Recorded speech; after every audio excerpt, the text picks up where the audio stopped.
சங்கீதம் 61 3ஆம் வசனம். நீர் எனக்கு அடைக்கலமும் சத்துருவுக்கு எதிரே பலத்த துருவமுமாயிருந்தீர். கர்த்தருடைய பரிசுத்த நாமம் துதிக்கப்படுவதா. கர்த்தர் நல்லவர், அவர் கிருபை என்றும் உள்ளது. இந்த நாள் தியானத்துக்கு ஆண்டவர் தந்த அந்த நல்ல வசனத்துக்காக அவரை துதிக்கிறேன், சோதரிக்கிறேன். இங்கே இந்த சங்கீதக்காரன் ஆண்டவரை இப்படியாக சொல்லுகிறார்: நீ எனக்கு அடைக்கலம், சத்துருவுக்கு எதிரே பலத்த துருகமாயிருக்கிறீர் என்று சொல்லி. அப்போ ஆண்டவர் இந்த நாட்களுக்கு நமக்கு எப்படி இருக்கார்? இந்த உலகத்தில் அடைக்கலமாக இருக்கிறார், பலத்த துருகமாக இருக்கிறார். துருகம் என்று சொல்லும்போது மறைவிடமாக இருக்கிறார். தேவனுக்கு மகிமை உண்டாகட்டும். அப்போ இந்த நாட்கள் கூட ஆண்டவர் நமக்கு ஒரு பெரிய பாதுகாப்பை தந்திருக்கிறார்.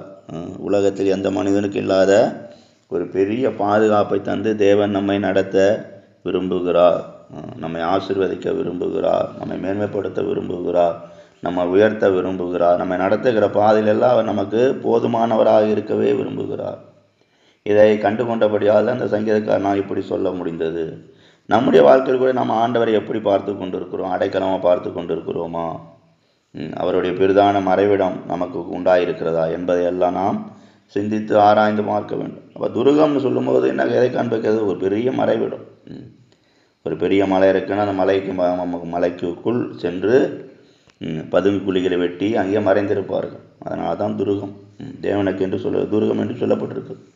தேவனுக்கு மகிமை உண்டாகட்டும். அப்போ இந்த துருகத்தை ஆண்டவர் நமக்கு இப்படியாக இருக்க வேண்டும். எப்படி இருக்க வேண்டும்? மறைவிடமாக இருக்க வேண்டும், அடைக்கலமாக இருக்க வேண்டும். ஆனால் அநேக சமயங்களில் அந்த அடைக்கலத்தையும் மறைவிடத்தையும் மனிதன் இழந்தவனாக தவித்து கொண்டிருக்கிறான், ஓடிக்கொண்டிருக்கிறான், செயல்பட்டு கொண்டிருக்கிறான். தனக்கு தான் எல்லாம் தெரிந்தது போல் என்ன பண்ணுறான்? அவன் தன் சொந்த வழியிலே போகிறான். அப்போ சொந்த வழியில் போகிறவங்களுக்கு ஆண்டவர் எப்படி இருக்க மாட்டார்? அடைக்கலமாக இருக்க மாட்டார், மறைவிடமாக இருக்க மாட்டார். அவரால் அவங்களுக்கு உதவிகளை அனுப்ப முடியாது, பரத்தின் நன்மைகளால் நிறைக்க முடியாது, ஒத்தாசையாக எழுந்தருள முடியாது, அவர்களை சரியான பாதையில் நடத்த முடியாது, செவ்வையானதை அவங்களுக்கு செய்ய முடியாது. அவங்க வாழ்க்கை பலவிதமான தடைகள் மத்தியில் காணப்படும், பிரச்சனைகள் மத்தியில் காணப்படும், போராட்டங்கள் மத்தியில் காணப்படும்.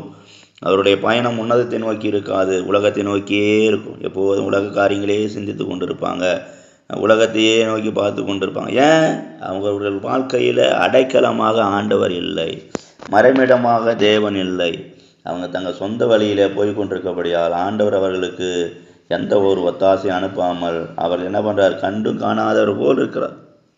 ஆவிக்குரிய வாழ்க்கை இன்றைக்கி அநேகருடைய வாழ்க்கை அப்படி தான் காணப்பட்டு கொண்டிருக்கிறது. அப்படி காணப்படுறபடியால் தான் என்ன பண்ணுது? அப்படி காணப்படுகிறபடியால் தான் அநேகர வாழ்க்கை என்ன இல்லை? ஒரு மேன்மை இல்லை, ஆசீர்வாதம் இல்லை.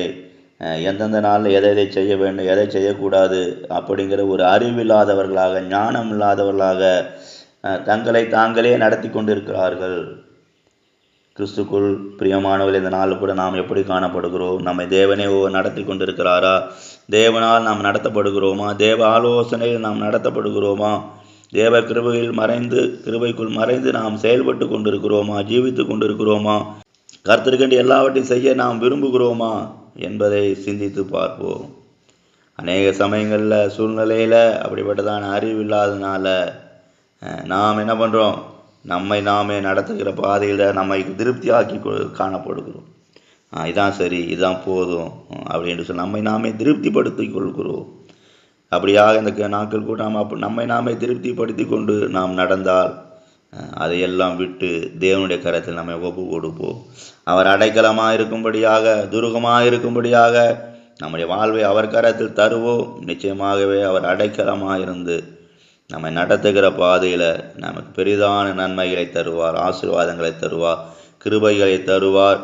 நம்மை பலப்படுத்தி அவருடைய ஆலோசனை நடத்தி நமக்கு பெரிதான ஜெயத்தை கட்டளையிடுவார். கர்த்ததாமே இந்த வசனங்களால் நம்மை ஆசீர்வதிப்பாராக. ஜெபம். கிருபையும் சிநேகம் நிறைந்த நல்ல தெய்வமே, நன்றி செலுத்துகிறோம். இந்த நாளை ஆசீர்வதி உமது மகிமைக்குள் மூடி மறைத்துக்கொள்ளும். இயேசு நாமத்தில் பிதாவே, ஆமென்.